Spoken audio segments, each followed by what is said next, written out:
తాండూరు మాజీ MLA pilot Rohit Reddy రాజకీయంగా ఎదుర్కోలేక కాంగ్రెస్ ప్రభుత్వం అక్రమ కేసులతో వేధిస్తోందని బీఆర్ఎస్ నాయకులు ధ్వజమెత్తారు. బుధవారం తాండూరు పట్టణంలో నిర్వహించిన మీడియా సమావేశంలో బీఆర్ఎస్ శ్రేణులు అధికార పార్టీ తీరును తీవ్రంగా ఖండించాయి. జిల్లాలో రోహిత్ రెడ్డి ఎదుగుదలను చూసి బొరవలికే ఈ కుట్రలు పన్నుతున్నారని బీఆర్ఎస్ నేతలు ఆరోపించారు. మొయినాబాద్ ఫామ్ హౌస్ ఘటనలో రోహిత్ రెడ్డిపై అక్రమంగా కేసులు నమోదు చేశారని మండిపడ్డారు. ఫామ్ హౌస్ లో 11 మంది ఉంటే ముగ్గురికి మాత్రమే డ్రగ్స్ పాజిటివ్ ఎలా వస్తుందని వారు పోలీసులు తీరును ప్రశ్నించారు. ఇది పూర్తిగా రాజకీయ కక్ష సాధింపు చర్యని విమర్శించారు. కాంగ్రెస్ ప్రభుత్వం ఇచ్చిన 6 గ్యారంటీలను అమలు చేయాలని ప్రశ్నించినందుకే రోహిత్ రెడ్డి టార్గెట్ చేశారని ఆరోపించారు. తాండూరులో ప్రస్తుతం ఇసుక, మట్టి, నాపరాతి అక్రమ రవాణా జోరుగా సాగుతోందని, వాటిని అరకట్లేని స్థానిక ఎమ్మెల్యే, మాజీ ఎమ్మెల్యేపై నిందలు వేయడం సరికాదని హితవు పలికారు. తమకు న్యాయ వ్యవస్థపై పూర్తి నమ్మకం ఉందని, త్వరలోనే రోహిత్ రెడ్డి కడిగిన ముత్యంలా బయటకొస్తారని బీఆర్ఎస్ నాయకులు ధీమా వ్యక్తం చేశారు. మనం అందరం గమనిస్తున్నాం,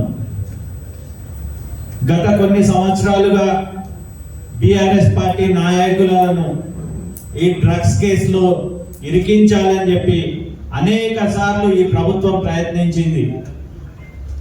ముఖ్యంగా కౌశిక్ రెడ్డి గారి బండిలో డ్రగ్స్ పెట్టాలని చెప్పి ఆ రోజు చేవెళ్ళ దగ్గర ప్రాంతంలో వారి బండిని ఆపి వందలాది మంది పోలీసులు గుమ్మిగూడి ఆ రోజు పెట్టాయి ప్రయత్నం చేసిండ్రు. ఆ రోజు ఈ ప్రభుత్వం పోలీసులు విఫలమైంది. తర్వాత జన్వాడలోనే కేటీఆర్ గారి ఇంట్లో కూడా డ్రగ్స్ పెట్టే ప్రయత్నం చేసిండ్రు, అక్కడ కూడా విఫలమైండ్రు. ఇట్లా మళ్ళా విఫలమవుతున్నామని ఈ ప్రభుత్వంలో ఉన్న పెద్దలు, తాండూరు ఎమ్మెల్యే వీళ్ళందరూ కూడా ప్లాన్ చేసుకొని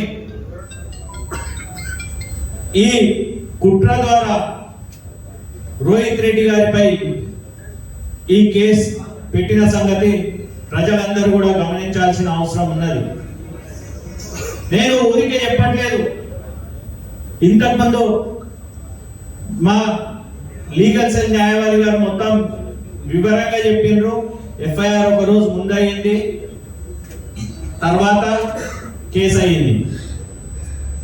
మరి ఇంకొకటి కూడా, నిన్న రోజుకొక స్టోరీ పోలీస్ అధికారులు వండి వారుస్తున్నారు మీడియాకు.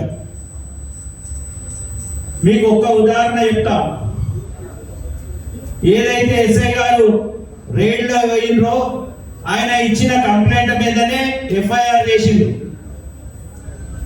ఇది మాత్రము మనందరికీ కేసు అయిన రోజు అందరికీ సోషల్ మీడియాలో అందరికీ చెప్పిండ్రు. సరే, నిన్న కొంతమంది ఉన్నతాధికారులు మీడియాకు ఇంటర్వ్యూలు ఇస్తూ రోహిత్ రెడ్డి గారి కాలు అన్నాడంట, కాల్చిండ్రంట. ఇప్పుడు దాన్ని ఆసరా చేసుకొని ఇంకొన్ని సెక్షన్లు యాడ్ చేసి రోహిత్ రెడ్డి గారికి బెయిల్ రాకుండా చేయాలనే కుట్ర ఈ రోజు జరుగుతున్నది. దీనికి స్పష్టమైన ఉదాహరణ ఏంటంటే, ఏదైతే కంప్లైంట్ ఎస్ఐ గారు రాసిండ్రో దాంట్లో రోహిత్ రెడ్డి గారు కాలు అని అరిచిందని ఎక్కడ లేదు.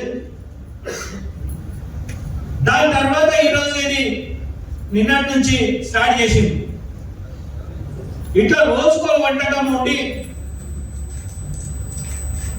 మీడియాలో చెప్పుకుంటూ ఉన్నతాధికారులు కూడా ఇలా ప్రవర్తించడం చాలా